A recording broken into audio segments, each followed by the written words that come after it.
Hello everyone, welcome to fill a form. Good evening जी सभी को। जल्दी से जल्दी क्लास को ज्वाइन कर लीजिए। ऑडियो वीडियो क्लियर है? एक बार मुझे कंफर्म कर दीजिए सभी। हाँ जी, ऑडियो वीडियो क्लियर है।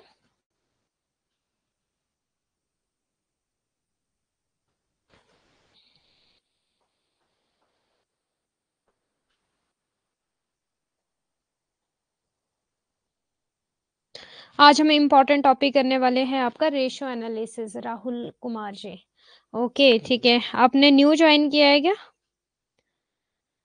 राहुल जी, आपने न्यू ज्वाइन किया है? रेशियो एनालिसिस आज आपको मैं करवाने वाली हूँ। इम्पोर्टेंट है आपका। Poonam Gill ji, yes ma'am, okay, good evening जी, ठीक है। इम्पॉर्टेंट टॉपिक है और एग्जाम में मेनली इसके ज्यादातर वैसे फॉर्मूले ही पूछे जाते हैं, ठीक है। जो आज हम रेशियो एनालिसिस करने वाले हैं आपका मेनली 4 टाइप का होता है ये रेशियो एनालिसिस, जो अभी हम डिटेल में करने वाले हैं। तब तक सब भी प्लीज जल्दी से जल्दी ज्वाइन हो जाइए। ओके, राहुल कुमार ने न्यू ज्वाइन किया है, ओके जी, ठीक है। ठीक है, तो राहुल जी, हमारा यूनिट 1 कंप्लीट हो चुका है, आपका business environment and Rahul Kumar ने न्यू ज्वाइन किया है। यूनिट 1 हमारा कंप्लीट हो चुका है, business environment and international business. तो प्लीज आप रिकॉर्डेड क्लासेस देख लेना और नोट्स भी आपको मिल जाते हैं इसी पर, ऐप पर ही, फिल फॉर्म की ऐप पर।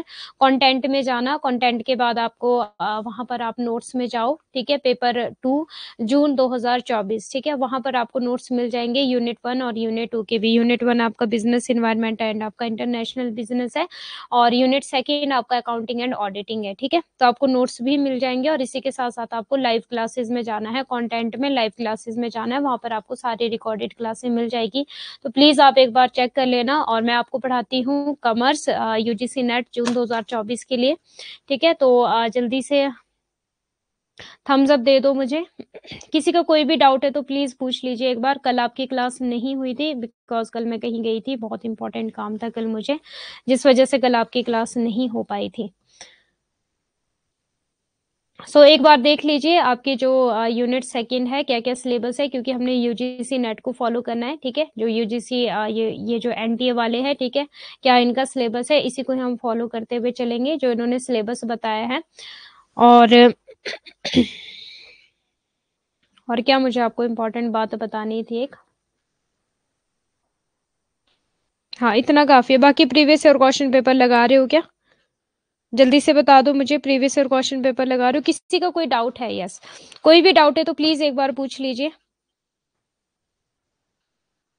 लास्ट टाइम हमने किया था इन्फ्लेशन अकाउंटिंग, जिसमें मैंने आपको 4 टेक्निक्स बताई थी, ठीक है। ओवरव्यू सा बताया था आपको 4 टेक्निक्स का। करंट परचेजिंग पावर वाला था, ठीक है, करंट कॉस्ट वैल्यू वाला था, करंट कॉस्ट अकाउंटिंग, ऐसा कुछ था, ठीक है।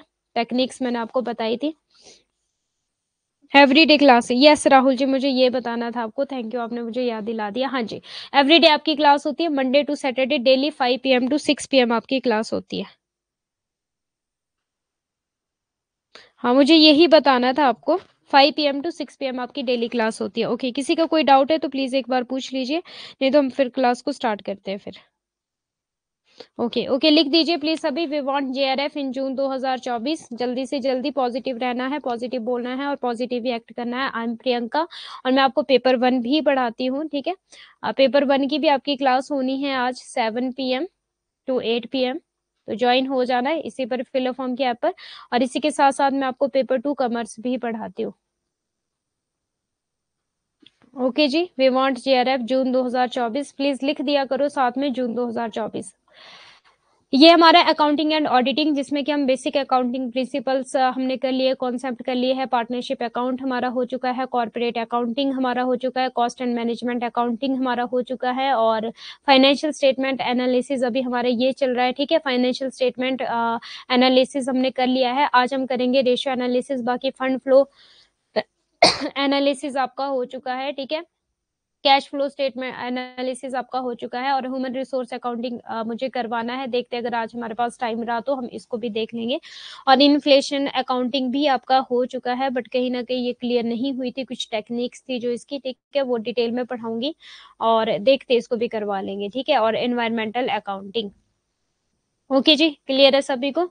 और इसके बाद हम करेंगे इंडियन इंडियन अकाउंटिंग में से 2 या 3 लेक्चर रहते हैं बस आपके, ज़्यादा से ज़्यादा 3 लेक्चर लूँगी, उसके बाद आपका अकाउंटिंग एंड ऑडिटिंग कंप्लीट हो जाएगा। बाकी जो प्रैक्टिकल क्वेश्चंस रहेंगे वो तो हम लास्ट में ही करेंगे। ओके, ठीक है जी, करते हैं फिर क्लास को start. So financial statement analysis हमने कर लिया था, ठीक है। एनालाइज किया जाता है जितनी भी हमारी आपको पता है कि देखो सबसे पहले क्या होता है, अकाउंटिंग में रिकॉर्डिंग की जाती है, ठीक है। जर्नल एंट्री को आइडेंटिफाई किया जाता है कि कौन सी एंट्री हमें रिकॉर्ड करनी है, कौन सी नहीं, फिर लेजर बनता है, फिर आपका ट्रायल बैलेंस बनता है, फिर आपके बैलेंस शीट वगैरह, ये सारी चीजें बनती है, ठीक है। ये क्या है, एक सर्कल है ये अकाउंटिंग का, ठीक है, साइकिल है एक तरह से, इस तरह से अकाउंटिंग होती है। अब जो हमारी फाइनेंशियल स्टेटमेंट एनालिसिस होती है, ये बताती है ओवरऑल जो भी हमारी कंपनी, जो भी हमारा बिजनेस, जो भी हमारे ऑर्गेनाइजेशन है, उसकी ओवरऑल कंडीशन है क्या, कि ये कंपनी जो वो प्रॉफिट में चल रही है, लॉस में चल रही है, डिसीजन मेकिंग के लिए हमारे ये काम आता है आपका फाइनेंशियल स्टेटमेंट एनालिसिस, ठीक है। इसी के बाद फर्दर एक और टॉपिक आता है आपका जो फाइनेंशियल स्टेटमेंट एनालिसिस के बाद आता है, वो आता है ratio analysis, is very very important. और आज हम करने वाले रेशियो एनालिसिस और टाइप ऑफ फाइनेंशियल एनालिसिस में मैंने आपको बता दिया था क्या क्या टाइप्स थे आपके। आपका था बैलेंस शीट, इनकम इनकम ये स्टेटमेंट, ठीक है, प्रॉफिट एंड लॉस भी इसको बोला जाता है, और आपका कैश फ्लो भी बैलेंस शीट में आता है। अच्छा मुझे एक बात बताओ, जो आपका फंड फ्लो है, क्या ये फाइनेंशियल स्टेटमेंट का पार्ट है? फंड फ्लो जो हमारी स्टेटमेंट है, क्या ये फाइनेंशियल स्टेटमेंट का पार्ट है, यस या नो? जल्दी से मुझे बताओ, मैंने करवाया था आपको लास्ट टाइम भी। और किसी ने ये किए थे cash flow from operating activities में कौन कौन सी चीजें इंक्लूड है, इन्वेस्टिंग में क्या क्या है, फाइनेंसिंग एक्टिविटीज में क्या क्या है? किया था ये किसी ने? मैंने बोला था कि आप +1 +2 की बुक में से जितनी भी वो लिस्ट दी होगी ना, इन्वेस्टिंग की, ऑपरेटिंग की और फाइनेंस की, वो देख लेना एक बार। फंड फ्लो स्टेटमेंट क्या पार्ट है आपका फाइनेंशियल स्टेटमेंट एनालिसिस का, यस या नो में रिप्लाई करो, एग्जाम में क्वेश्चन पूछा गया था ये भी।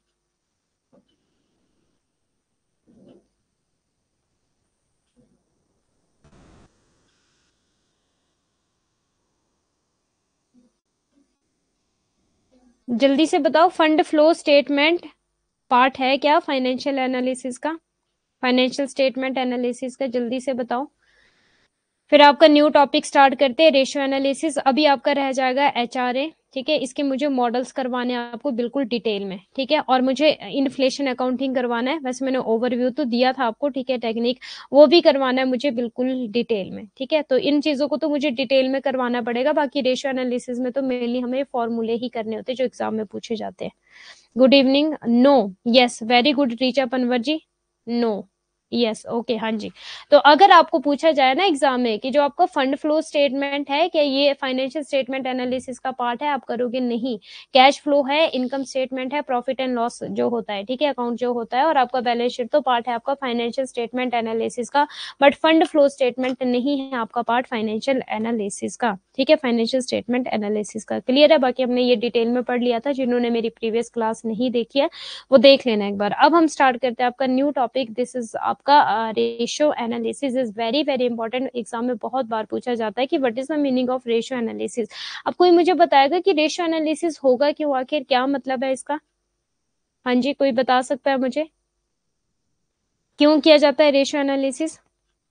जब हम दो चीजों में कंपैरिजन करते हैं, ठीक है, तो उसको क्या बोला जाता है, रेशियो बोला जाता है ना, दो चीजों में कंपैरिजन। फॉर एग्जांपल अगर मैं यहाँ पे अकाउंट्स में बात लूं, तो एसेट्स और लाइबिलिटीज के बीच में जब हम कंपैरिजन करेंगे तो वो हमारा क्या हो जाएगा, रेशियो एनालिसिस। एक हमारा क्या होता है, ये मीन्स मैथे, ठीक है, अकाउंटिंग, ठीक है, अकाउंटिंग रेशियो एनालिसिस, ठीक है।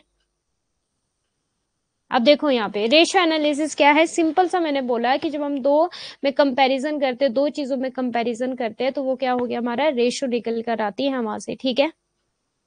अब देखो ratio analysis is a quantitative method. अब आपको क्वांटिटेटिव, ठीक है, क्वांट से आपको पता है कि यहाँ पे कहीं ना कहीं मैथमेटिकल चीजें यूज होनी है, स्ट्रक्चर्ड है बहुत ज्यादा, ठीक है, कि किसके पास कितना प्रॉफिट आ रहा है, कितना लॉस आ रहा है, ये भी उसी को ही बताता है कहीं ना कहीं रेशियो एनालिसिस, बट किसकी फॉर्म में, मैथमेटिकल फॉर्म में बताता है ये आपको, ठीक है। क्वांटिटेटिव मेथड है। पहला क्वेश्चन तो आपका यही बनेगा कि रेशियो एनालिसिस आपका क्वालिटेटिव है कि क्वांटिटेटिव है, आपका राइट आंसर हो क्वांटिटेटिव मेथड है हमारा रेशियो एनालिसिस, क्योंकि नेम से ही क्लियर है रेशियो। अगर आप पेपर 1 भी पढ़ते हो, क्योंकि वो तो आपको पढ़ना है ऑब्वियसली, ठीक है, जनरल पेपर है, सबको पढ़ना पड़ेगा पेपर 1, तो आपने रेशियो वहां पे किया होगा, परसेंटेज वहां पे किया होगा, ठीक है। तो दो चीजों के कंपैरिजन को बोला जाता है आपका ratio. Of gaining insight into a company liquidity, ठीक है। और आपकी operational efficiency and profitability by studying it's financial statement, ठीक है। जब हम फाइनेंशियल स्टेटमेंट को स्टडी करते हैं उसके बाद हम क्या करते हैं, उसको दो चीजों में जब हम कंपैरिजन करते हैं तो रेशियो एनालिसिस हो जाता है, such as balance sheet and income statement. Ratio analysis is cornerstone of fundamental equity analysis. अनुपात विश्लेषण, जब दो चीजों में कंपैरिजन किया जाएगा, मैंने एग्जांपल दे दिया आपको, फॉर एग्जांपल आपका एसेट्स एंड लायबिलिटीज, ठीक है, कि कितना आपके पास एसेट्स होना चाहिए, कितना आपके पास लायबिलिटीज होना चाहिए, दोनों का कंपैरिजन। अनुपात विश्लेषण किसी कंपनी की बैलेंस शीट और आय विवरण जैसे वित्तीय विवरणों का अध्ययन करके उसकी तरलता, इंपॉर्टेंट है ये भी मैं पढ़ाऊंगी आपको कि what is the meaning of liquidity, ठीक है, और परिचालन, आपकी क्षमता, दक्षता, प्रॉफिट एफिशिएंसी, ऑपरेशनल एफिशिएंसी, और आपकी लाभप्रदता, प्रॉफिटेबिलिटी में अंतर्दृष्टि प्राप्त करने का एक मात्रात्मक, वेरी वेरी इंपॉर्टेंट मात्रात्मक तरीका है ये, ठीक है। क्वांटिटेटिव है, क्वालिटेटिव नहीं है, तो प्लीज कोई भी इसको क्वालिटेटिव मत करके आना एग्जाम में, क्योंकि ये भी क्वेश्चन पूछा गया था कि जो आपकी रेशियो एनालिसिस है वो क्वाली है कि क्वांटी है, तो आपका राइट आंसर हो जाएगा ये क्वांटिटेटिव है। अनुपात विश्लेषण मौलिक इक्विटी विश्लेषण की आधारशिला है। ओके, अब हम देखते हैं कि रेशियो एनालिसिस होता क्या है। Mainly ratio analysis compare line item data from a company's financial statement to reveal insight regarding profitability, liquidity, operational efficiency and solvency. Very very important, ठीक है। सॉल्वेंसी है, एफिशिएंसी है, लिक्विडिटी एंड प्रॉफिटेबिलिटी, ये शब्द तो रेशियो में आएगा ही आएगा, ठीक है, इसको तो बिल्कुल भी छोड़ के नहीं जाना है। प्रॉफिटेबिलिटी का क्या मतलब हो गया कि भाई कितना प्रॉफिट है, कितना प्रॉफिट नहीं है, ठीक है, वो हमें रेशो से पता लगता है। अब मान लो ए और बी में होता है, ठीक है, ए और बी में रेशो होती है, मान लो ए की रेशो 1 है, बी की रेशो 2 है, तो हमें क्या पता लग रहा है कि बी के पास ज्यादा भाग है, ज्यादा हिस्सा बी के पास है, और ए के पास इसका आधा ही हिस्सा है, तो हमें ये पता लगता है कि बी के पास तो कहीं ना कहीं ज्यादा प्रॉफिट है, ठीक है, और ए के पास कहीं ना कहीं कम प्रॉफिट है, ठीक है। इस तरह से हमें पता लगता है ना प्रॉफिटेबिलिटी। और लिक्विडिटी का क्या मतलब होता है, लिक्विडिटी का मतलब होता है कि जो आपकी कैश है, ठीक है, करंट ईयर में आपके पास कितना पैसा है। मेनली किससे रिलेटेड, आपका लिक्विडिटी आपकी पैसे से रिलेटेड है कि करंट ईयर में आपके पास पैसा कितना है, कम समय में, mean short time of duration में आपके पास कितना पैसा है, या फिर आपको जल्दी से जल्दी जो आपके पास एसेट्स है उसको कैश में कितने टाइम में कन्वर्ट कर सकते हो, वो लिक्विडिटी में, ठीक है, मीन्स पैसा, तरलता। और एफिशिएंसी हो जाती है कि हाँ किसी कंपनी की कितनी एफिशिएंसी है, ठीक है। और सॉल्वेंसी हो जाता है आपका लॉन्ग टर्म, ठीक है, लॉन्ग टर्म में कि मीन्स आपकी क्या कैपेबिलिटी है कि हाँ आप डेप्ट चुका सकते हो लॉन्ग टर्म में, ठीक है, क्योंकि हर कंपनी, हर बिजनेस, हर ऑर्गेनाइजेशन को उधार तो लेना ही पड़ता है, ठीक है। किसी भी बिजनेस को स्टार्ट करने के लिए, काम करने के लिए उधारी पे तो चलता ही चलता है डेफिनेटली, क्योंकि एकदम से सभी के पास पैसा नहीं होता है। ओके जी, क्लियर है। तो सॉल्वेंसी क्या होगी आपकी, कहीं ना कहीं लॉन्ग टर्म के लिए होता है ये, और लिक्विडिटी आपका शॉर्ट टर्म के लिए होता है। क्लियर है सभी को, इतना क्लियर है, तो ये तो रेशो में आएगा ही आएगा। नेक्स्ट देखो, ratio analysis can mark how company is performing over time, ठीक है, while comparing a company to another within the same industry और सेक्टर। मैंने क्या बोला कि रेशियो का मतलब ही क्या है, कंपेयर करना, ठीक है, क्या है, कंपेयर करना। तो यहाँ पे लिखा है कि जो एक कंपनी है वो किस तरह से परफॉर्म कर रही है अनदर कंपनी, अनदर सेक्टर या फिर सेम इंडस्ट्री के साथ, ठीक है, तो वो भी हमें रेशियो एनालिसिस बताता है। जैसे कि मैंने क्या बोला, मानो सपोज कंपनी ए है, ठीक है, जिसका प्रॉफिट है वो है 12, ठीक है, और मानो जो कंपनी बी है जिसका प्रॉफिट है वो सपोज 15, तो हम क्या मानेंगे कि 15 जो है ये ज्यादा प्रॉफिट में है, ठीक है, क्योंकि इसके पास ज्यादा हिस्सा जा रहा है। क्लियर है सभी को इतना। रेशियो एनालिसिस में also be required by external parties that set benchmark often tried to risk. अब देखो मैंने आपको इंटरनल और एक्सटर्नल पार्टीज बताया था फाइनेंशियल स्टेटमेंट एनालिसिस जब हमने पढ़ा था। पहला होता है आपका फाइनेंशियल स्टेटमेंट एनालिसिस और उसके बाद आता है आपका रेशियो एनालिसिस, ठीक है, कि जितनी भी हमारी फाइनेंशियल स्टेटमेंट एनालिसिस है उसको अब हमें रेशियो में कन्वर्ट करना है, उसको हमें कंपेयर करना है एक दूसरे के साथ, ठीक है। और इंटरनल पार्टीज भी मैंने आपको बताया था, एक्सटर्नल पार्टीज वही आपकी गवर्नमेंट आ जाएगी, क्रेडिटर्स आ जाएंगे, ठीक है। एक्सटर्नल और इंटरनल पार्टीज में कौन कौन, एम्प्लॉय आ जाएगा, मैनेजमेंट आ जाएगा, आपके शेयर होल्डर्स आ जाएंगे, ठीक है। While ratios offer useful insight into a company, they should be paired with other metrics to obtain a broader picture of a company's financial health. भी ये हमें बताती है रेशियो एनालिसिस, ठीक है। Example of ratio analysis include current ratio, gross profit margin ratio, inventory turnover ratio, ये सारे के सारे रेशियो के फॉर्मूले एग्जाम में पूछे जाते हैं डेफिनेटली, ठीक है। अब देखो अनुपात विश्लेषण, लाभप्रदता, तरलता, वेरी वेरी इंपॉर्टेंट, ये तो बिल्कुल भी नहीं भूलोगे आप, ठीक है। रेशियो में जहाँ पे रेशियो की बात आ गई, आप क्या निमोनिक निमोनिक बनाओगे रेशो, ठीक है। रेशो के साथ आप क्या निमोनिक बनाओगे, एक आ जाएगी आपकी प्रॉफिटेबिलिटी, ठीक है। इस तरह से आपको लिखना ही लिखना है कि भाई ये चीजें तो यहाँ पे चेक होनी ही है। लिक्विडिटी, ठीक है, ये तो भाई यहाँ पे होना ही होना है। सॉल्वेंसी, ये तो यहाँ पे होना ही होना है। और आपकी एफिशिएंसी, ठीक है, ये तो डेफिनेटली आना ही आना है। ये चार चीजें तो आपकी मोस्ट इंपॉर्टेंट है, जो पूछी ही पूछी जाएगी, ठीक है। इसके बाद इसी के थ्रू बनते हैं आपके फॉर्मूलेज, ठीक है। अनुपात विश्लेषण या तरलता, परिचालन दक्षता और सॉल्वेंसी के बारे में अंतर्दृष्टि प्रकट करने के लिए कंपनी के वित्तीय विवरण से लाइन आइटम डेटा की तुलना करता है, मींस कंपेयर, ठीक है। रेशियो का मतलब ही क्या है, कंपेयर करना, ओके। अनुपात विश्लेषण यह चिन्हित कर सकता है कि एक कंपनी समय के साथ कैसा प्रदर्शन कर रही है, क्योंकि ऑब्वियसली हमें पता चलेगा, एक तो रेशियो एनालिसिस आपकी क्वालिटेटिव है कि क्वांटिटेटिव है, जल्दी से मुझे बताओ। नेम से ही क्लियर है, रेशियो, ठीक है। परसेंटेज, नेम से क्लियर है, क्वाली है कि क्वांटिटेटिव है, आंसर दीजिए मुझे जल्दी से जल्दी प्लीज। छोटे छोटे क्वेश्चंस आते हैं एग्जाम में बनकर, ठीक है, और यही फिर हमें कंफ्यूज करते हैं। और मैक्सिमम तो क्या करके आएंगे, क्वाली और क्वाली को, क्वांटी और क्वाली को ही नहीं ढंग से पढ़ेंगे। क्या होता है एग्जाम में, एक तो एग्जाम का फोबिया, ये लिखा होगा क्वाली, ठीक है, टेटिव, एक लिखा होगा क्वांटिटेटिव।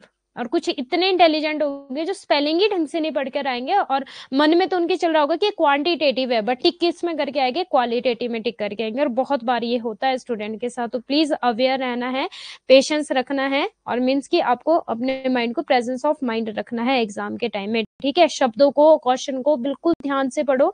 अगर क्वेश्चन ढंग से नहीं पढ़ा तो आंसर नहीं आने का फिर, ओके। और क्वेश्चन में मैंने बहुत बार आपको ये बात बोली है कि मैक्सिमम आंसर तो आपके क्वेश्चन में ही छुपे होते हैं। अगर आपको क्वेश्चन क्लियर है तो आंसर देने में आपको प्रॉब्लम नहीं होगी। उसके लिए आपके कॉन्सेप्ट क्लियरिटी होना जरूरी है, रिवीजन होना जरूरी है। यस, क्वांटिटेटिव होता है, हाँ जी। और अनुपात विश्लेषण की आवश्यकता उन बाहरी पक्षों को भी हो सकती है जो अक्सर जोखिम से जुड़े मानक निर्धारण, बाहरी, ठीक है। बाहरी कौन से होते हैं, आपके क्रेडिटर्स हो गए, ठीक है, गवर्नमेंट्स होगी, गवर्नमेंट पॉलिसीज होगी, ये कौन से आपके बाहरी है। और इंटरनल कौन से, एम्प्लॉइज, मैनेजमेंट, शेयर होल्डर्स, ये आपके इंटरनल है। ये मैंने आपको फाइनेंशियल स्टेटमेंट एनालिसिस में बताया था, आपकी इंटरनल पार्टीज और external parties, okay.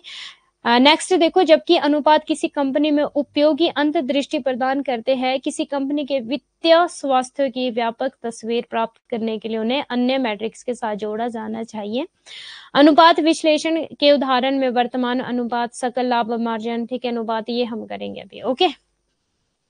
Types of ratio analysis is very very important star, यहाँ से डेफिनेटली क्वेश्चन पूछा जाएगा। जो तो रेशियो का क्वेश्चन आएगा वो बहुत इजी है, बस दो तीन लाइनें आपको पता होनी चाहिए। एक तो भाई कंपेयर किया जाएगा, ठीक है, दूसरा आपका प्रॉफिटेबिलिटी, सॉल्वेंसी, लिक्विडिटी, ये सारी चीजें आएगी इसमें रेशियो एनालिसिस में। तीसरा आपका ये क्वांटिटेटिव है, बस इतना ही तो है इसमें। और पता लगता है कि कौन सी कंपनी कितने प्रॉफिट में है, कितने लॉस में है, ठीक है। और वो किस में पता है, खासकर मैथमेटिकल फॉर्म में हम जब पता करते हैं, ओके।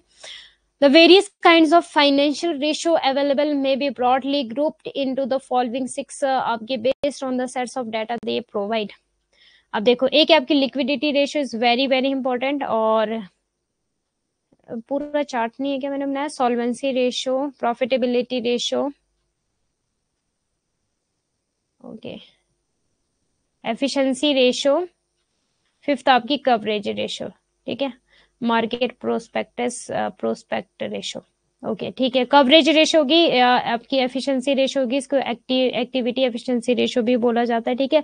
और ठीक है, इनके अनदर नेम भी हम देखते हुए चलेंगे साथ में, ओके। चलिए करते हैं अब स्टार्ट। लिक्विडिटी रेशियो इंपॉर्टेंट है, यहाँ से डेफिनेटली एग्जाम में क्वेश्चन पूछे जाएंगे। इक्विडिटी, जो आपकी लिक्विडिटी रेशियो है, ये आपकी मेनली शॉर्ट टर्म के लिए होती है, ओके जी,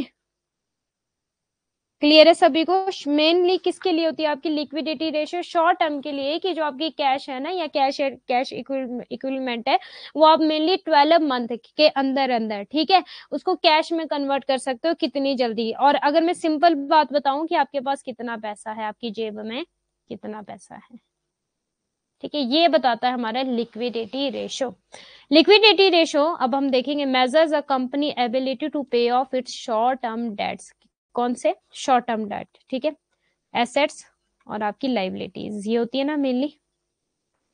लिक्विडिटी रेशियो बता रहा है शॉर्ट टर्म, मीन्स कि 1 साल से पहले पहले, ठीक है, 1 साल के अंदर अंदर आप अपने जो डेट्स है उनको पे कर दो जल्दी से जल्दी। तो कैसे पे करोगे, पैसा भी तो चाहिए ना, तभी तो पे करोगे, ठीक है। अब मान लो जो आपकी कैश है या फिर इक्विवेलेंट कैश है, ठीक है, आप उसको जो भी आपके एसेट्स है, ठीक है, उनको आप 1 साल के अंदर अंदर कैश में कन्वर्ट कर देते हो, तो वो भी हमारी लिक्विडिटी रेशियो में ही आता है, ठीक है। आप जल्दी से जल्दी अपने लाइबिलिटीज को पे करने के लिए, ठीक है, जो भी लाइबिलिटीज होती हैं उनको पे आउट करने के लिए। एक तो ये आप याद रखोगे, ability to pay of short term dates और they become due using the companies current और क्विक एसेट। करंट और क्विक एसेट्स का हम यूज करेंगे यहाँ पे। Liquidity ratio include the current ratio, quick ratio and working capital ratio is very very important, ठीक है। अगर मैं मेनली बात करूं तो जो आपकी लिक्विडिटी रेशियो है वो मेनली 2 पार्ट्स में डिवाइड किया गया है, एक आपकी करंट रेशियो और एक है आपकी क्विक रेशियो, ठीक है। क्विक रेशियो, इसको एसिड टेस्ट रेशियो भी बोला जाता है, एग्जाम में पूछे जाते हैं इनके अनदर नेम भी, ठीक है, कि कौन सी रेशियो को और क्या क्या बोला जाता है। एसिड टेस्ट रेशियो भी बोला जाता है और करंट रेशियो को आपका वर्किंग कैपिटल रेशियो भी बोला जाता है, वर्किंग कैपिटल रेशियो, ठीक है। तो ये भी प्लीज याद रखना। और एक और बात मैंने क्या बताई थी, liquidity ratio, first of all तो कौन सी, ये शॉर्ट टर्म, ये आप नोट्स बनाओगे इसी तरह से, ठीक है। और सेकंड थिंग आप क्या याद रखोगे कि जो एसेट्स है ना उनको 1 साल के अंदर अंदर 12 मंथ के अंदर अंदर कैश में कन्वर्ट किया जाना चाहिए। तीसरी चीज क्या याद रखोगे भाई, करंट ईयर में, ठीक है, करंट टाइम में आपके पास आपकी जेब में कितना पैसा है, बस इतना सा 2-3 बातें याद रखने, वो बताती है हमारी लिक्विडिटी रेशियो। करंट रेशियो का फॉर्मूला, अब चलते हैं हम फॉर्मूले पे क्योंकि ये पूछे जाएंगे एग्जाम में। लिक्विडिटी रेशियो फर्दर 2 पार्ट्स में डिवाइडेड है, एक आपकी करंट रेशियो और एक है आपकी क्विक रेशियो, ठीक है, करंट एंड क्विक रेशियो। और आप इसे ऐसे ही फॉर्मूले ये करोगे।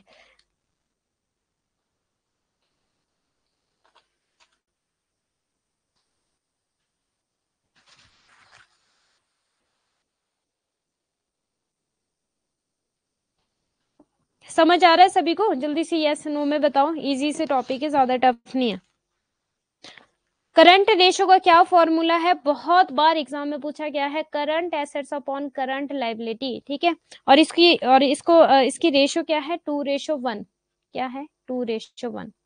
अब ये 2:1 आया क्यों, कि भाई मेरे पास करंट एसेट्स जो है ना वो लाइबिलिटी से ज्यादा होने चाहिए, मीन्स इतने ज्यादा कि भाई मैं पे ऑफ कर सकूं जो मेरी लाइबिलिटीज है, ठीक है, इतने ज्यादा मेरे पास करंट एसेट्स हो कि मैं लाइबिलिटीज को पे आउट कर सकूं, ठीक है।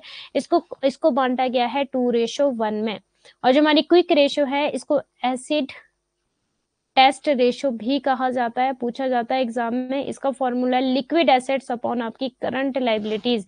इसका जो फॉर्मूला है ये है 1:1, मीन्स की चलो ठीक है मेरे पास इतने एसेट्स है, ठीक है, और इतनी ही मेरे पास लाइबिलिटीज है, चलेगा, मीन्स इमीडिएट, ठीक है, इमीडिएटली जो हमें किसी का देना पड़ता है ना, एकदम से जो देना पड़ता है वो आ जाएगा आपका क्विक रेशियो में। क्विक नेम से क्लियर है कि इमीडिएटली मुझे देना पड़ेगा। किस क्या रेशो होनी चाहिए, अब देखो इसका क्या निमोनिक बनाओगे, क्विक का क्या मतलब होता है, जल्दी। अब मुझे जल्दी से जल्दी जो है किसी की लाइबिलिटीज जो है मेरे पास, ठीक है, वो मुझे देनी पड़ेगी। तो अगर मान लो मेरे पास एसेट्स 1 रेशो में है तो भी चल पड़ेगा, कोई बात नहीं, लाइबिलिटीज भी 1 रेशो में, जैसा आया वैसे गया, ठीक है। बट जो हमारे पास करंट है, करंट का क्या मतलब है कि चलो यार मेरे पास अभी पूरी साल पड़ी हुई है, रेशो मेरे पास 2 होने चाहिए, लाइबिलिटीज 1 होनी चाहिए, मीन्स सॉरी करंट एसेट जो है मेरे पास वो ज्यादा होनी चाहिए और लाइबिलिटीज मेरे पास कम होनी चाहिए, तो ये बेटर है, ओके, मीन्स सेफ जोन है ये।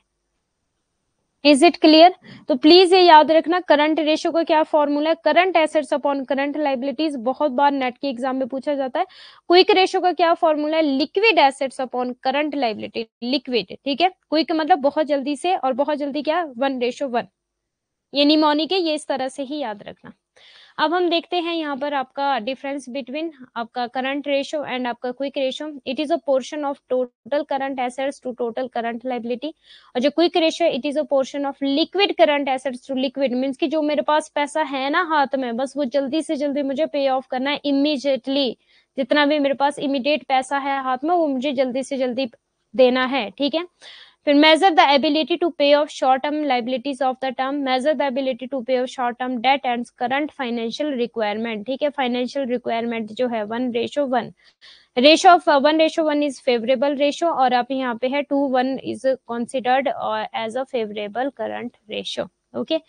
अब एक और चीज देख लो, liquidity ratio again current ratio का फॉर्मूला क्या है, current assets upon current liability 2:1। ठीक है, क्या याद रखोगे भाई, करंट है, चलता साल है, ठीक है, इसमें मेरे पास कम से कम एसेट जो है वो 2 रेशो की फॉर्म में होनी चाहिए, और जो मुझे लाइबिलिटीज देनी है वो 1 रेशो की फॉर्म में देनी है, मैं सेफ जोन में हूँ। बट जो मेरा क्विक रेशो है ना, क्विक जल्दी से मीन्स इमीडिएटली मुझे किसी का पैसा देना है, तो बस जितना है ना मेरे पास वो फटाफट में दे दूं, 1 भी है अगर मेरे पास एसेट्स, ठीक है, रेशो की और लाइबिलिटीज भी सपोज मेरे पास 1 है, तो कोई बात नहीं, मैं पे ऑफ कर दूंगा। ठीक है, क्विक रेशियो क्या है, कैश एंड इक्विवेलेंट प्लस आपका मार्केटेबल सिक्योरिटी प्लस आपका अकाउंट्स रिसीवेबल अपॉन आपका करंट लाइबिलिटीज, मींस सिंपल बात बोलूं तो लिक्विड। ठीक है, liquid assets. Cash ratio, cash and equivalent और इक्विवेलेंट अपॉन करंट लाइबिलिटीज, देखो ये फॉर्मूले तो एज इट इज ऐसे याद करने पड़ेंगे। फिर नेट वर्किंग कैपिटल का क्या फॉर्मूला है आपका, net working capital upon revenue, कि जितना भी मेरे पास रेवेन्यू आया है, ठीक है, रेवेन्यू आपको पता है ओवरऑल आपकी पूरी इनकम होती है, इसके बाद जो इनकम में से हम साइड करते हैं खर्चों को और भी, ठीक है, कि इतना मुझे देना पड़ेगा, इतने टैक्स देने पड़ेंगे, इतना इंटरेस्ट देना पड़ेगा, वो सारी चीजें, फिर आता है हमारा लास्ट में प्रॉफिट, बट रेवेन्यू होता है टोटल इनकम। तो ये क्या है, नेट वर्किंग कैपिटल अपॉन आपका रेवेन्यू। नेट डेट क्या है आपका, total date minus cash and आपका इक्विवेलेंट, ये तो एज इट इज आपको ऐसे ही याद करने पड़ेंगे। Ma'am repeat current and quick ratio, देखो करंट का क्या मतलब है, सिंपल याद रखना, 2:1 में इसको डिवाइड किया गया। करंट का मतलब होता है कि मान लो जो मेरे पास 1 साल के अंदर अंदर ना, ठीक है, 1 साल के अंदर अंदर शॉर्ट टर्म पीरियड में मुझे पे ऑफ करना है डेट को, ठीक है, और हमारे क्या होता है, लाइबिलिटीज हमारी होती है जो हमें देना होता है, ठीक है, करंट एसेट्स होता है जो हमारे पास अपनी संपत्ति होती है, ठीक है, तो मेरे पास इतने एसेट्स हो कि मैं अपनी लाइबिलिटीज को पे ऑफ कर पाऊं, ठीक है, तो ये जो करंट एसेट है ये बोलता है कि मेरे पास ज्यादा से ज्यादा मीन्स की लाइबिलिटी से ज्यादा मेरे पास एसेट होना जरूरी है, ठीक है, अगर मेरे पास एसेट ज्यादा होगा, ठीक है, और लाइबिलिटीज मेरे पास कम होगी, तो मैं क्या हूँ, एक मैं सेफ जोन में हूँ, ठीक है। अब फॉर एग्जाम्पल आपके लिए मैं एग्जाम्पल देती हूँ रीचा जी, आपने किसी का पैसा देना है, ठीक है, और आपने देना है किसी का 1 लाख रुपए, ठीक है, तो आप क्या बोलते हो कि भाई मेरे पास कम से कम 2 लाख तो हो, ठीक है, कि मैं 1 लाख उसका पे ऑफ कर दूं और 1 लाख मेरे पास अपना सेफ जोन में बच जाए, ठीक है, ये बोलते हो आप। तो उसको किस तरह से बांटोगे, 2:1 में, और एग्जाम में बहुत बार पूछा जाता है। क्विक का क्या मतलब होता है कि मुझे जल्दी से मीन्स आज ही मुझे किसी का पैसा देना है, ठीक है, आज ही मुझे लाइबिलिटीज को पे करना है, जल्दी से जल्दी मुझे लाइबिलिटीज को पे करना है। तो आपने क्या बोला कि 1:1 में इसको डिवाइड किया जाता है, मीन्स लिक्विड एसेट्स हो जाते हैं कि जल्दी से जल्दी, लिक्विड का क्या मतलब होता है आपका, जल्दी से जल्दी जो आपके एसेट्स है उनको कैश में कन्वर्ट कर लिया जाए तो चलेगा। जो आपका लिक्विड क्विक रेशो है ये क्या बोलता है कि चलेगा यार, क्या चलेगा, सपोज आपने किसी का 1 लाख पे करना है, ठीक है, और आपके पास 1 लाख है, तो आप बोलते हो कोई बात नहीं चलेगा, मेरे पास 1 लाख ही है, मुझे 1 लाख ही देना है, कोई बात नहीं मैं एडजस्ट कर लूंगा। ठीक है रीचा जी, समझ आ गया आपको इतना। तो बस आपने क्विक से क्या याद रखोगे कि भाई मेरे पास 1 लाख ही, मैंने आपका एग्जाम्पल दिया, ठीक है, और मुझे 1 लाख ही पे आउट करना है, ठीक है, तो इस ये क्या है, 1:1, एग्जाम में बहुत बार पूछा जाता है।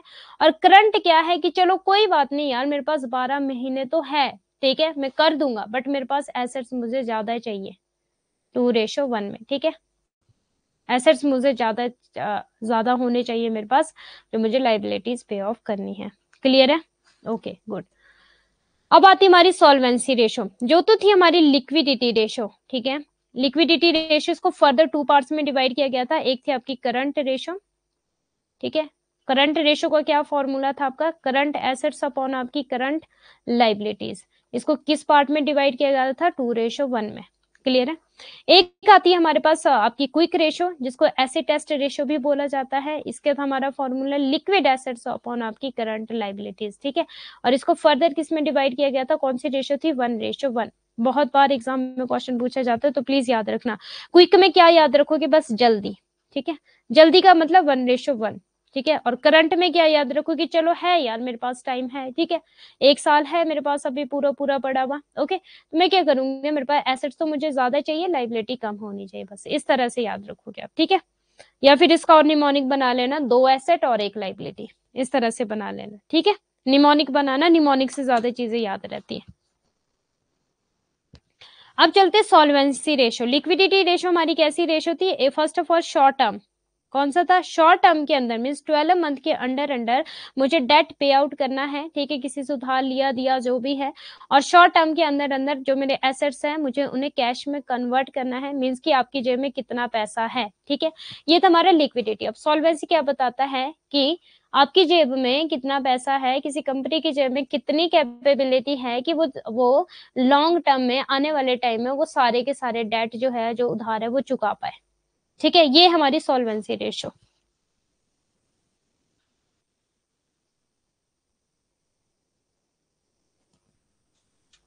क्लियर है? इतना क्लियर हो गया सभी को? प्लीज जल्दी से मुझे बता दो। आज मैं सोच रही हूँ कि आज हम रेशोज कंप्लीट कर ले चैप्टर, ठीक है। आधा घंटा है सिर्फ अभी हमारे पास, और कल हम एचआरए, इन्फ्लेशन और इन्वायरमेंटल अकाउंटिंग करेंगे, फिर डिटेल में करेंगे फिर, ठीक है। ओके, यस मैम, क्लियर है।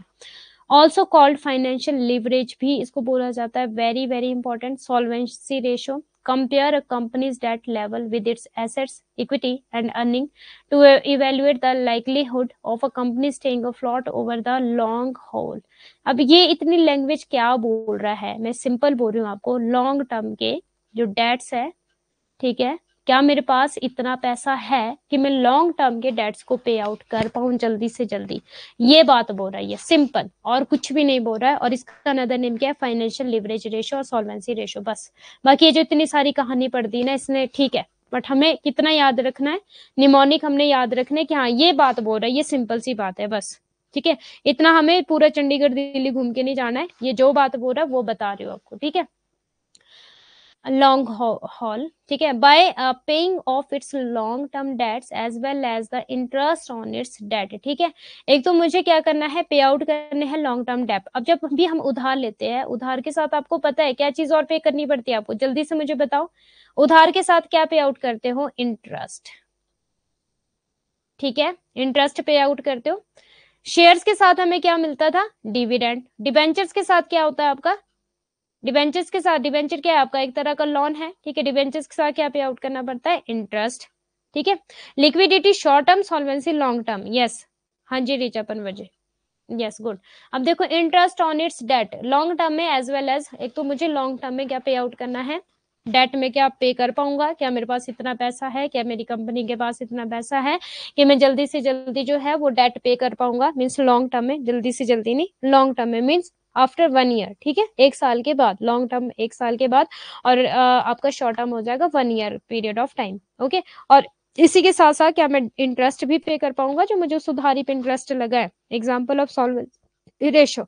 सॉल्वेंसी रेशो में फर्स्ट ऑफ ऑल, एक तो देखो, जो आपकी लिक्विडिटी रेशो थी मेनली आपकी 2 पार्ट्स में डिवाइड थी, करंट रेशो और आपका क्विक रेशो, ठीक है। करंट रेशो को वर्किंग कैपिटल रेशो भी बोला जाता है कहीं ना कहीं, और जो आपका क्विक रेशो है उसको एसिड टेस्ट रेशो भी बोला जाता है, ठीक है। तो आपने इतना याद रखना है। अब जब सॉल्वेंसी रेशो में चलेंगे तो यहाँ पे ये भी एग्जाम में पूछा जाता है, लिक्विडिटी रेशो में कौन सी रेशो आएगी, सॉल्वेंसी रेशोज में आपकी कौन सी रेशोज आएगी, प्रॉफिटेबिलिटी में आपकी कौन सी आएगी, ठीक है, कवरेज में आपकी कौन सी आएगी, ये भी एग्जाम में क्वेश्चन पूछे जाते हैं।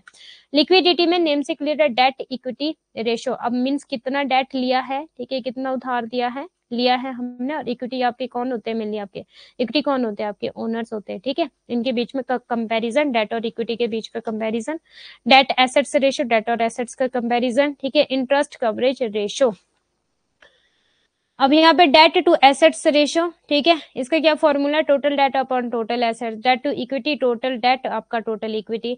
ये एग्जाम में पूछे गए जी फॉर्मूले, ठीक है। Below are 5 of the most common used leverage ratio. Financial leverage भी बोला जाता है ना इसको, जो आपकी सॉल्वेंसी रेशो है। उसके बाद डेट टू कैपिटल रेशो का क्या फॉर्मूला है? Total debt upon total debt plus to आपका टोटल इक्विटी।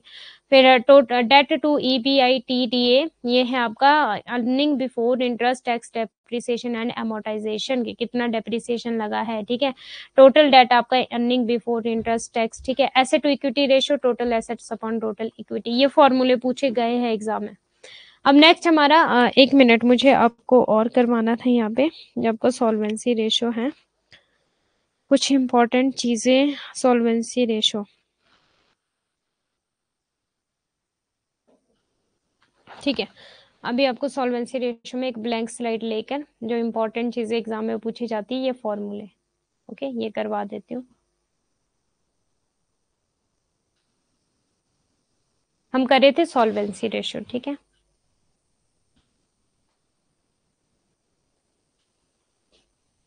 आप लोग भी प्लीज जल्दी से अपने पास लिख लेना, नोट्स बना लेना, क्योंकि ये पीपीटी में तो आपको मिलेगा नहीं। हाँ, ये अलग से मैं आपको करवा रही हूँ।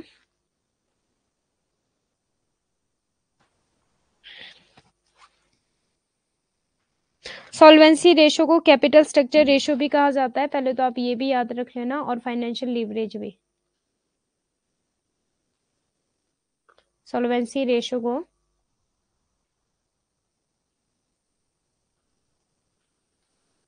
कैपिटल स्ट्रक्चर रेशो भी कहा जाता है, ठीक है। और इसी के साथ साथ इसका और क्या नेम है, फाइनेंशियल लीवरेज रेशो, ठीक है। अब फर्दर इसके जो टाइप्स है, एक है आपका डेट इक्विटी रेशो। तो ये भी क्या बोलता है, 2:1 में इसको भी कन्वर्ट किया गया है कि यार मेरे पास डेट, अगर मेरे पास, क्योंकि आपको पता है उधार ज्यादा से ज्यादा हो, ठीक है, और इक्विटी जो है, और मेरा जो खुद का पैसा है वो मेरे पास मीन्स ज्यादा से ज्यादा का मतलब क्या है कि मेरे पास जो पैसा है ना रखा हुआ वो ज्यादा होना चाहिए, और अपना मैं अपनी जेब से मैं इतना ज्यादा पैसा खर्च नहीं कर सकता। इक्विटी का क्या मतलब हो गया कि मैं अपनी जेब से ज्यादा पैसा खर्च नहीं कर सकता। हाँ, मैं बैंकों से लोन ले सकता हूँ, सही है, ठीक है, बट मैं अगर अपनी जेब से मैंने पैसा खर्च कर दिया तो मैं तो पूरा खाली हो जाऊंगा, मेरे पास तो फिर बचेगा ही कुछ नहीं, ठीक है। तो ये भी क्या बोलता है, 2:1 कौन सी रेशो होती है आपकी, सेफ जोन। पेन क्यों नहीं चल रहा, क्या हो गया पेन को, लिख लो प्लीज अपने पास ना, मेरा पेन नहीं चल रहा अभी। सेफ जोन है आपकी ये,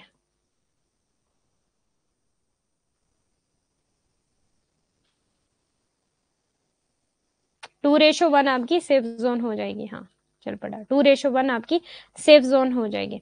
अब डेट इक्विटी रेशो का फॉर्मूला भी एग्जाम में पूछा गया था, शॉर्ट टर्म प्लस आपके लॉन्ग टर्म डेट्स और अपॉन आपका शेयर होल्डर्स फंड, ठीक है।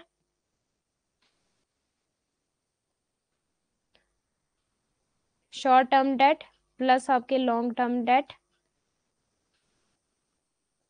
अपॉन आपका share holder fund. Share holder fund, ये मत सोचना कि क्या है, इक्विटी को शेयर होल्डर भी बोला जाता है, ठीक है। और इक्विटी में क्या आ जाता है आपका, इक्विटी आ गया आपका, प्रेफरेंस शेयर्स आ गया, वो भी आपका इसी में ही आ जाता है, ठीक है, शेयर होल्डर फंड। और capital gearing, measure of capital structure analysis and financial strength of the company. एक आती है आपकी कैपिटल गियरिंग रेशो, अच्छा इसको रहने दो अभी, gearing ratio, okay okay okay okay, debt service ratio, interest coverage ratio, इसको रहने दो अभी, बस इतना सा कर लेना, ठीक है। डेट इक्विटी ये एग्जाम में पूछा जाएगा फॉर्मूले से। अब आता है आपका next, profitability ratio. Profitability ratio ही है कि जो हमारा बताते कि भाई प्रॉफिट कितना हो रहा है, ठीक है, कितनी जो हमारी कंपनी या हमारा बिजनेस या हमारी ऑर्गेनाइजेशन है वो प्रॉफिट में है कि लॉस में है, ठीक है, कितना प्रॉफिट हो रहा है वो बताते हमारी प्रॉफिटेबिलिटी रेशो। अब देखो, लाभप्रदता अनुपात, ये अनुपात बताते हैं कि कोई कंपनी अपने परिचालन से कितना अच्छा मुनाफा कमा सकती है, ठीक है। Profit margin, return on assets, return on equity, return on capital employed and gross margin ratio are all examples of profitability ratio. ये भी एग्जाम में पूछा जाता है, जैसे कि सॉल्वेंसी रेशो का पूछा जाएगा कि कौन कौन सी रेशो जो सॉल्वेंसी में आएगी, कौन कौन सी जो लिक्विडिटी में आएगी, और कौन कौन सी जो आपकी प्रॉफिटेबिलिटी में आएगी, ओके जी। और इसमें आपके जो फॉर्मूले हैं, ठीक है, ग्रॉस मार्जिन, अब जो आपसे एग्जाम में पूछा जाता है ग्रॉस प्रॉफिट, बहुत बार एग्जाम में पूछा जाता है ये फॉर्मूला, ग्रॉस प्रॉफिट रेशो, ये भी आपकी इसी में आएगी, और इसका फॉर्मूला है जी आपका gross profit upon net cell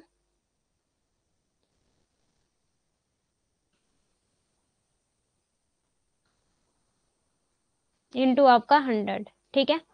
और नेक्स्ट है आपका ऑपरेटिंग कॉस्ट रेशो,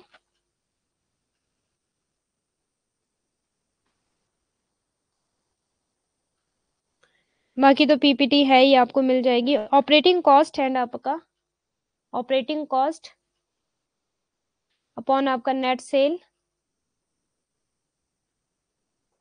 इनटू 100, ठीक है। ये पूछे गए हैं एग्जाम में, इसलिए करवा रही हूं मैं, ये फॉर्मूले पूछे गए हैं।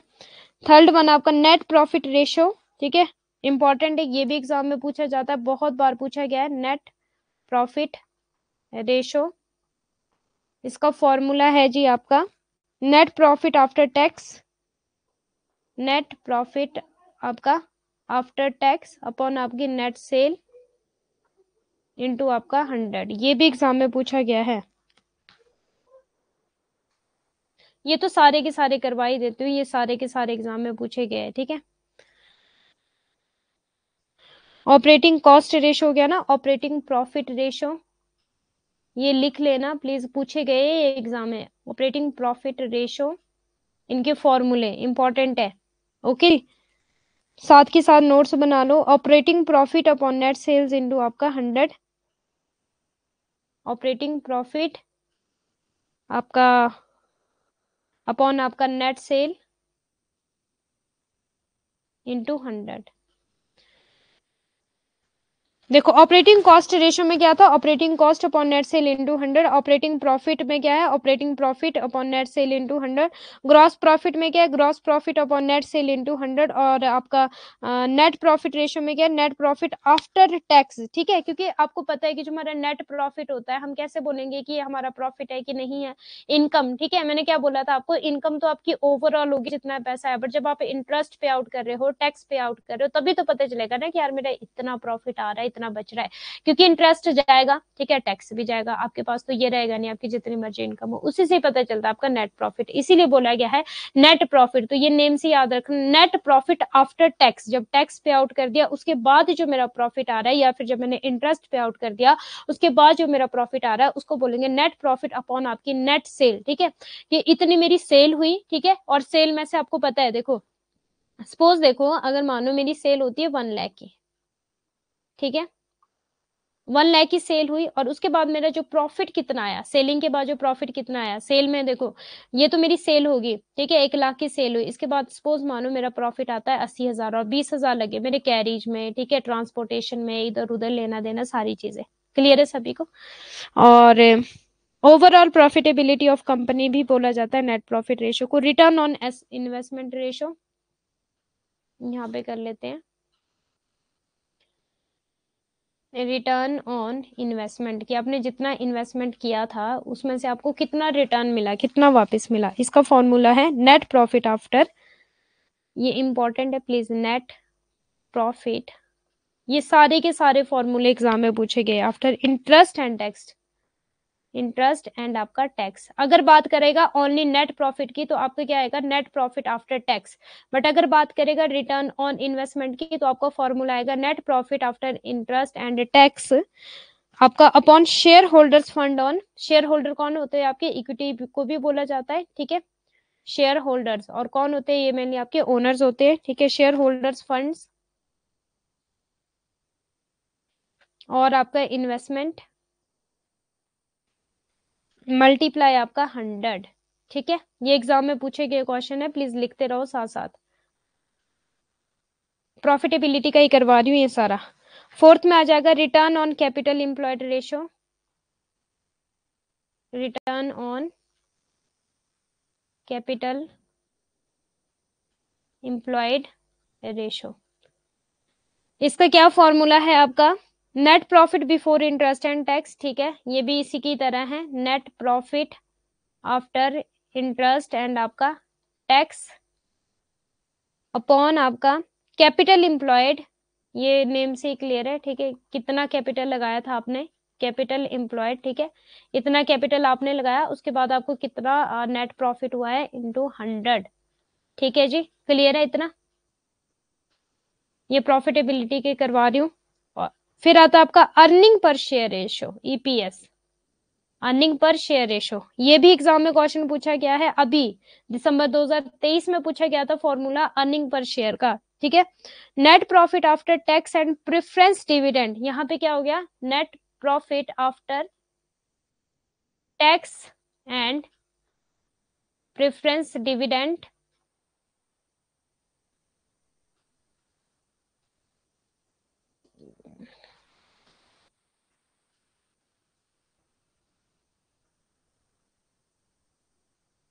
प्रेफरेंस डिविडेंड अपॉन आपका नंबर ऑफ इक्विटी शेयर्स, कि कितने नंबर्स, कितने इक्विटी शेयर्स है, number of equity shares into 100 और dividend pay out ratio on a पर शेयर बेसिस, ईपीएस हो गया हमारा। ये भी एग्जाम में क्वेश्चन पूछा गया। प्रॉफिटेबिलिटी का देख लो कितने सारे हमने पॉइंट कर लिए। एक है आपका डिविडेंड पे आउट रेशो, ये भी एग्जाम में क्वेश्चन पूछे गए। मीन्स ऐसा कोई नहीं है जो यहाँ से एग्जाम में फॉर्मूला या क्वेश्चन ना पूछा गया हो। डिविडेंड पे out ratio, dividend per equity share upon आपका earning per equity share into 100, ठीक है। या फिर ये भी है इसका फॉर्मूला, डिविडेंड अपॉन आपका नेट इनकम, ठीक है, कि जितनी इनकम हुई है उसमें से कितना आप डिविडेंड दे रहे हो, या फिर जितना प्रॉफिट आया उसमें से आप कितना डिविडेंड दे रहे हो। आपको पता है जो प्रेफरेंस शेयर होल्डर होते हैं उनका जो डिविडेंड होता है वो फिक्स्ड होता है, बट जो इक्विटी शेयर होल्डर्स होते हैं उनका जो डिविडेंड होता है वो फिक्स्ड नहीं होता है, ठीक है। इतना तो सभी को पता ना। डिविडेंड देते कहाँ से, हम प्रॉफिट में से देते हैं ना डिविडेंड। डिविडेंड है क्या, dividend is the part of profit.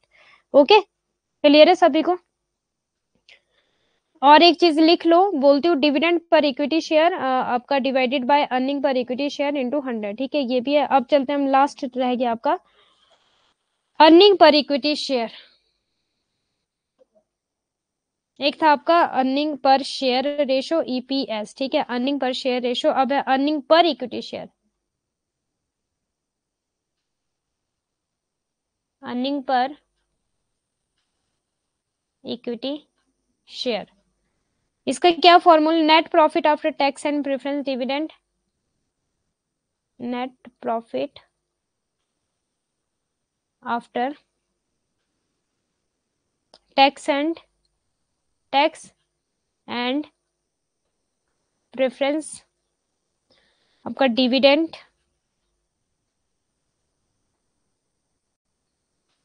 Divided by number of equity share, number of equity share. ये थे सारे के सारे कि जिससे पता लगता है एक कंपनी की, ठीक है, एक बिजनेस, एक ऑर्गेनाइजेशन का क्या प्रॉफिट है, उसके पास कितना प्रॉफिट आ रहा है। क्लियर है सभी को, यहाँ पे किसी का कोई भी डाउट, इतना क्लियर है। सॉल्वेंसी रेशो हमारा हो गया, प्रॉफिटेबिलिटी रेशो भी हमारा हो गया, ठीक है। प्रॉफिटेबिलिटी रेशो में ग्रॉस मार्जिन है, ऑपरेटिंग मार्जिन है, प्री टैक्स मार्जिन है, net profit margin, cash flow margin, ठीक है, return on assets, return on equity, return on investing capital and आपका प्राइस टू सेल्स पर शेयर, ठीक है, प्राइस टू सेल रेशो। बाकी ये देख लेना आपका मार्जिन रेशो की कितना मार्जिन बचता है। हम बोलते नहीं कि यार मेरा कितना मार्जिन बच रहा है, कितना मेरे को बेनिफिट हो रहा है। Different profit and margin are used to measure a company's profitability at a various cost level of inquiry. These profit margin include gross margin हो गया, operating margin, pre tax margin and net profit margin. The margin between profit and cost expand when cost are low and shrink as layers. देखो margin का क्या मतलब होता है कि मान लो जैसे मैं बोलती हूँ ना यार मेरी ना इसमें इतनी कॉस्ट लगी है, ठीक है, मान लो मैंने 100 रुपीज की कोई प्रोडक्ट बनाया, तो ये मेरा जेब का खर्चा है 100 रुपीज। अब मेरे को क्या मार्जिन बच रहा है, क्या प्रॉफिट मेरे को बच रहा है। सपोज मेरा जो प्रॉफिट आया वो आया मेरा 80 रुपीज, ठीक है। अब जो मेरा मार्जिन बचा कितना बचा, 20। कितना बचा, 20 बचा ना। टोटल कॉस्ट तो मेरी 100 लगी थी, 80 रुपीज आया मुझे। अब मेरा कितना मार्जिन बचा, यहाँ पे 20 बचा, ठीक है। क्लियर है सभी को। Cost of goods sold, operating expenses and taxes are taken into consideration. पूछताछ के विभिन्न लागत स्तरों पर कंपनी की लाभप्रदता को मापने के लिए विभिन्न लाभ मार्जिन का उपयोग किया जाता है। लाभ मार्जिन से सकल मार्जिन, ऑपरेटिंग, ठीक है। Gross margin, gross profit margin also known as gross margin, ठीक है, is one of the most widely used profitability ratio. Gross profit is the difference between sales revenue. Gross profit क्या होता है हमारा, ठीक है, डिफरेंस बिटवीन आपका sales revenue and the cost related to product sales. मान लो ये था मेरा सेल्स, ठीक है, और मेरा इसका बिटवीन डिफरेंस और मेरी कॉस्ट, ठीक है, product to cost related to product sold. अब मेरी कितनी कॉस्ट आई उस प्रोडक्ट को बेचने के लिए। और ग्रॉस प्रॉफिट वैसे मैंने बता दिया आपको फॉर्मूला, ठीक है, नेट ग्रॉस प्रॉफिट अपॉन आपका नेट सेल इनटू 100, ठीक है। Operating margin is the percentage of sales left after accounting for cost of goods of cost of GOCS, cost of goods sold, ठीक है। कॉस्ट ऑफ गुड्स सोल्ड, कि मेरी जितनी cost लगी थी एक प्रोडक्ट को बनाने के लिए और एक प्रोडक्ट को सेल आउट करने के लिए, उसको बोला जाता है। जैसे कि आपके डायरेक्ट मटेरियल हो गया, डायरेक्ट एक्सपेंसेस हो गए, डायरेक्ट लेबर होगी, वो आपकी कॉस्ट ऑफ गुड्स सोल्ड में आती है, ठीक है। As well as normal operating expenses, example sales, marketing, ठीक है, कोई नहीं, इसको पढ़ लेना। after accounting for all expenses including non operating, example interest payment, inventory writes off, इसको देख लेना, इजी है सारा ये। प्रॉफिटेबिलिटी वैसे मैंने करवा दिया आपको। अब चलते हैं हम, आपका फोर्थ है आपका efficiency ratio, very very important आपका एफिशिएंसी रेशो भी, और इसका अनदर नेम, इसको टर्नओवर रेशो, एफिशिएंसी रेशो भी बोला जाता है, ठीक है। इसमें आ जाएगी आपकी इन्वेंट्री रेशो और आपकी debt turnover ratio, debt collection ratio, creditors turnover ratio, average payment period, working capital turnover ratio, fixed asset turnover ratio, capital turnover ratio, asset turnover ratio, inventory turnover ratio, receivable turnover ratio, accounts payable turnover ratio, ठीक है। ये सारी की सारी ratio आ जाएगी। जैसे कि inventory ratio, इसका फॉर्मूला है नेट सेल्स अपॉन आपका इन्वेंट्री, ठीक है। अब देखो efficiency ratio is also called activity ratio, ठीक है, एक्टिविटी भी इसको बोला जाता है। Efficiency ratio evaluate how efficiently a company use its assets and liability to generate sales and maximise profit, ठीक है। जो एक कंपनी है, दक्षता अनुपात, गतिविधि अनुपात भी कहा जाता है। दक्षता अनुपात यह मूल्यांकन करता है कि कोई कंपनी, ध्यान देना, बिक्री उत्पन्न करने और मुनाफे को अधिकतम करने के लिए अपनी संपत्ति और देनदारियों की कितनी कुशलता से उपयोग करती है, मीन्स वो एसेट्स का और लाइबिलिटीज का कितनी कुशलता से उपयोग करती है। यहाँ पे कौन कौन सी रेशो आ जाएगी, टर्नओवर, इन्वेंट्री टर्नओवर एंड आपका डेज सेल्स इन इन्वेंट्री, ये भी यहाँ पे पूछा जाता है, ठीक है। अब अगर मैं सिंपल बात बोलूं आपकी, इन्वेंट्री क्या फॉर्मूला है इन्वेंट्री रेशो का, inventory ratio net sales upon inventory, ये पूछा गया एग्जाम में, नेट सेल्स अपॉन इन्वेंट्री। और आज आपको यही काम करना है जो आपकी रेशोज है, ठीक है। +1 +2 की बुक्स पड़ी होगी आपके पास, सारी की सारी रेशो और उनके फॉर्मूले याद कर लेना, या फिर क्या करना, एक या दो पर्चे में आपका आ जाएगा, एक या दो पर्चे में जितनी भी आपकी रेशो है, मैं जो करवा रही हूँ आपको, coverage ratio, efficiency ratio, profitability, liquidity, solvency, इसमें जितनी भी आपकी रेशोज आती है उनको इस तरह से डिवाइड करना है। जैसे आपकी लिक्विडिटी है, ठीक है, इसको फर्दर 2 पार्ट्स में डिवाइड किया गया है इस तरह से, ठीक है। एक लंबी सी ऐसे करके लाइन खींच के, 2-3 लाइनें इकट्ठी सी मोटी सी खींच के, उसके नीचे सॉल्वेंसी, उसकी सारी रेशो लिखनी है, फिर प्रॉफिटेबिलिटी, उसमें जितनी भी रेशो वो लिखनी है, और एक चार्ट सा बना लेना है और अपने रूम में चिपका लेना है, बस, ठीक है। आपको सारे फॉर्मूले याद हो जाएंगे क्योंकि एग्जाम में पूछे जाएंगे। क्लियर है सभी को, कर लोगे इतना सा काम, कोई परेशानी किसी को? एक या दो पेजेस में हो जाएगा आपका ये। Inventory ratio, sale net sales upon आपका इन्वेंट्री, ठीक है। और debtor turnover ratio, net credit sales,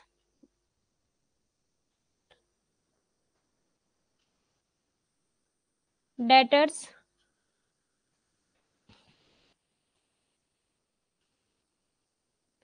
turnover ratio का क्या फॉर्मूला है आपका, net credit sales upon account receivable, net credit sales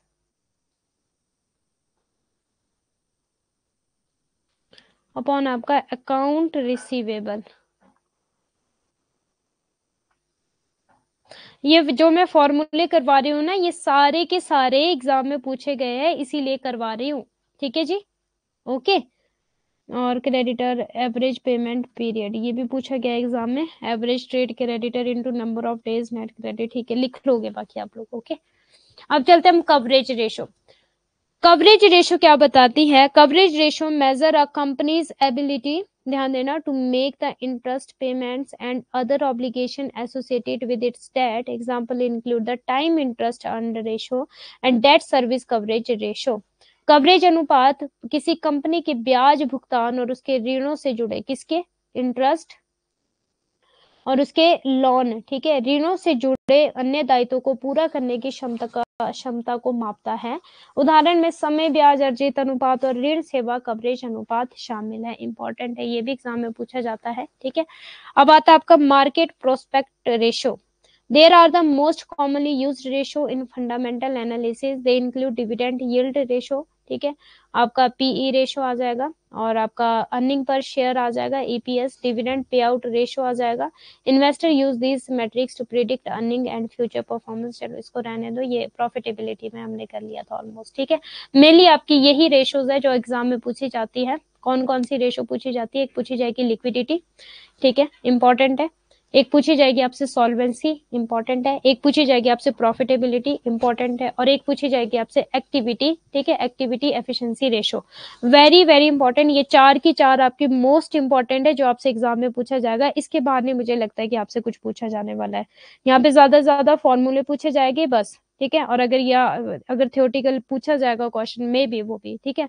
current ratio और क्विक रेशो से पूछा जाता है थियोटिकल वैसे, और डेट आपकी ये वाली जो सॉल्वेंसी रेशो में था ना आपका डेट इक्विटी रेशो, यहाँ से भी पूछे जाते हैं मेनली। ठीक है, इसके अलावा नहीं मुझे लगता है कि यहाँ से खास क्वेश्चन बनेंगे। तो आपने इनका थोड़ा थोड़ा इनकी डिटेल पढ़ लेना। आज ही रात को आपने ये काम करना है। आप चाहे 10 बजे पढ़ो, 11 बजे पढ़ो, 12 बजे पढ़ो, रोटी खाओ ना खाओ मुझे नहीं पता, बट आपने आज के आज ये सारी की सारी रेशोज के एक बना लेना, एक अपने पास चार्ट सा बना लेना। बस एक को क्वेश्चन पूछा जाएगा यहाँ से, एक या दो क्वेश्चन आएंगे। क्लियर है जी सभी को? करते हैं फिर क्लास वाइंड अप, और कल हम करेंगे आपका HRA और आपका इन्फ्लेशन अकाउंटिंग। वैसे मैंने इन्फ्लेशन अकाउंटिंग आपको थोड़ा सा बता ही दिया था आपको, ठीक है, कि इन्फ्लेशन होता है क्या, जब हमारे कंट्री में क्या होती है, महंगाई बढ़ जाती है तो उसको क्या बोला जाता है, इन्फ्लेशन। अब मान लो मैंने आपको वैसे भी एग्जाम्पल दिया था कि मैंने कोई ऐसे 3-4 साल पहले 1 लाख का लिया है, ठीक है, और आज की डेट में महंगाई के कारण जो उसकी वैल्यू है वो 2 लाख हो गई है, तो मुझे अपनी बैलेंस शीट में क्या दिखाऊंगी मैं?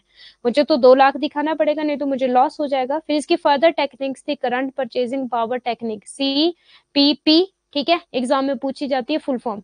ये होता है जनरल प्राइस इंडेक्स में ये कंसीडर किया जाता है, मींस की पूरी बैलेंस शीट में जितने भी एसेट्स है, अगर 30% की रेट पे इंक्रीज हो रहा है तो सारे 30% की रेट पर ही इंक्रीज होंगे। इसको बोला जाता है जनरल प्राइस इंडेक्स, ठीक है।